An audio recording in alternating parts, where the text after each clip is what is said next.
Hello and welcome to another great episode of Markers and Monsters. Today, we're 50% wrong. No monsters today.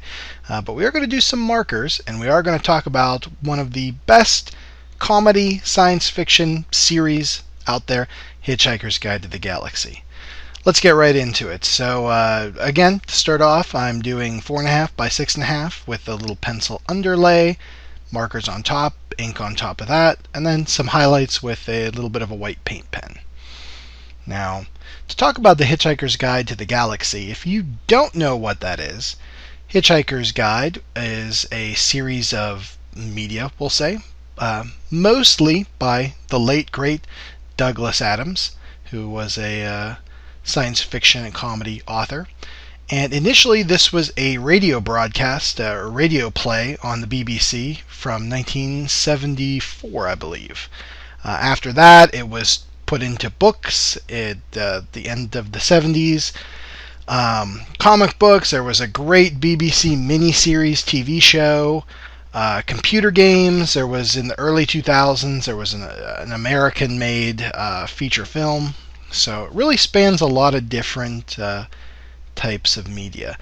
But at its core, the story remains the same. And that is that a man on Earth, Arthur Dent, just your average, everyday type of guy, wakes up to find that his house is about to be demolished for the state to put in a bypass.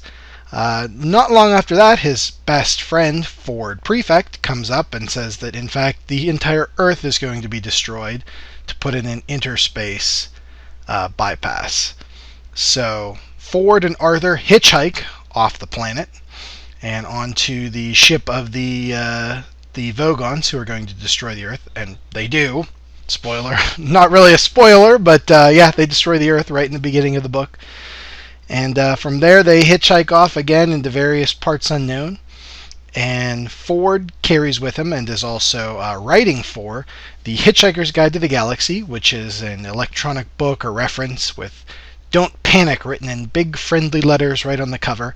And it details all kinds of different things about the galaxy, all kind of weird, interesting things. And if you can't tell what we're drawing today, if it's not coming together for you, that is a dolphin jumping out of the water.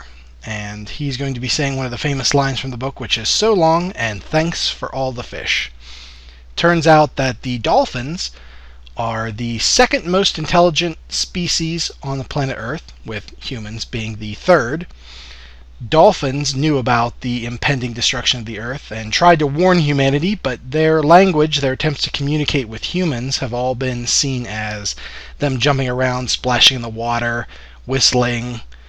So I believe that the final message that the dolphins gave was misinterpreted as a double somersault backflip through a hoop while whistling the Star-Spangled Banner, but in fact this was the dolphins trying to say, "Hey, so long, and thanks for all the fish."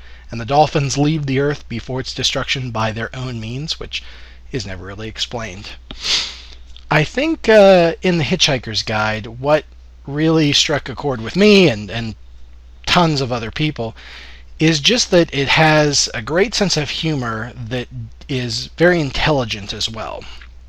It's not just simple set up a joke and then boom, punchline, and it doesn't treat the audience as anything other than intelligent people, and I think that's great.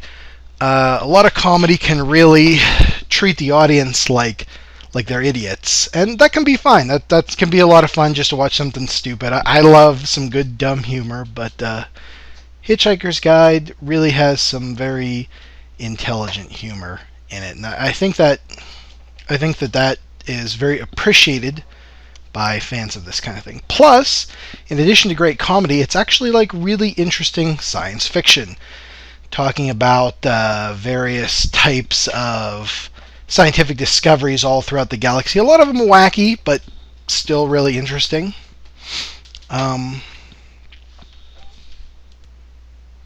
So, if you are looking to get into The Hitchhiker's Guide, I would definitely recommend starting with the novels by Douglas Adams. And then from there, you can branch out and check out the BBC audio dramas, which are on the radio. The BBC miniseries is really terrific. Each one, as I said earlier, is just a little bit different, have a little bit of different stuff in them, but it keeps the core story and that great sense of humor the same. The movie that came out in the early 2000s is not bad, but they changed some fundamental things in there, add in some parts, and they were written by Douglas Adams. I believe he was working on the script when he passed in 2001, I believe. So there's parts there that work, there's parts that don't, but yeah, start with the books, and from there, seek out the other things. The BBC miniseries is wonderful. I think that might be my favorite adaptation of the source material. But the book series is the initially a trilogy, and it later branched out to 5 books before Douglas Adams' passing, and then I believe Brandon Sanderson wrote the official 6th book in the series. So there's 6 in the series, and they're all worth checking out for different reasons. Great cast of characters, great sense of humor. It's just a lot of fun. Well, looks like the inking's coming along here nicely. One thing I would like to point out is if there's any younger people or people that are just getting into starting practicing art or doing something like that. When I was a kid, a lot of people told me, hey, you should draw things more realistic. Draw a bowl of flowers or a bowl of fruit, vase of flowers. Draw animals in the wild and trees, things that you see around you. And I always thought, no, I want to do fantasy and sci-fi. I want to make my own stuff up. And it's kind of interesting now to look back and say, I wish I had done those things. I wish I had drawn more from life, because on occasion you'll get to draw something that's related to sci-fi and fantasy but has no real sci-fi or fantasy elements in it. Take this image that I'm working on right now, So Long and Thanks for All the Fish. It's just a dolphin leaping out of the ocean with a moon and some clouds in the background.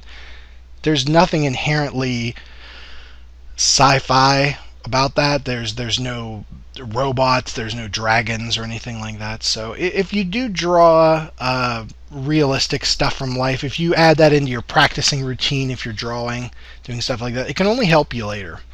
And that's something I wish I had known starting out. But hey, I'm here to pass on my knowledge to you guys, so enjoy. Alright, looks like the inking's finishing up here. Next we're going to get started with that white jelly paint pen type of deal.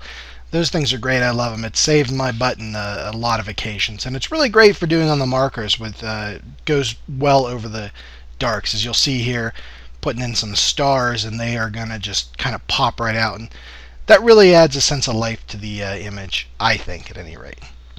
So yeah, looks like it's coming along nicely now. Yeah, that background sky, it's got a nice color, but I kind of want it to still be a little bit darker. Let's add in some grays there. Doing a sky, I never like to do it just straight black. A night sky, of course. That can work for some deep space stuff on occasion, but I think it adds so much more life if you use grays. I have a whole set here of warm grays, so I'm going to be using that. Cool grays would work. Even some really dark blues, purples, greens like I kind of did earlier. Just adds a little more life to the image. And more life is good. Gives it a little more character, which everybody likes character. Okay, this thing is looking good. Let's just get our name signed to it down at the bottom. Colin 16. Yep, that's my name, and that's the year, so enjoy. Here's a look from the scan. I think it turned out pretty snazzy, if I don't say so myself. Alright, looking good. Hey, thanks again, guys, for checking out the video. I'm glad you stuck with it and got to watch me draw a dolphin and talk about Hitchhiker's Guide for a while. If you want to look me up anywhere else, Facebook, DeviantArt, any of those social media places, my information's on the screen right now. You can look up Colin Richards Art. Yep, that's me. Alright, thanks again, and so long. Thanks for all the fish, and I'll see you on the next episode of Markers and Monsters.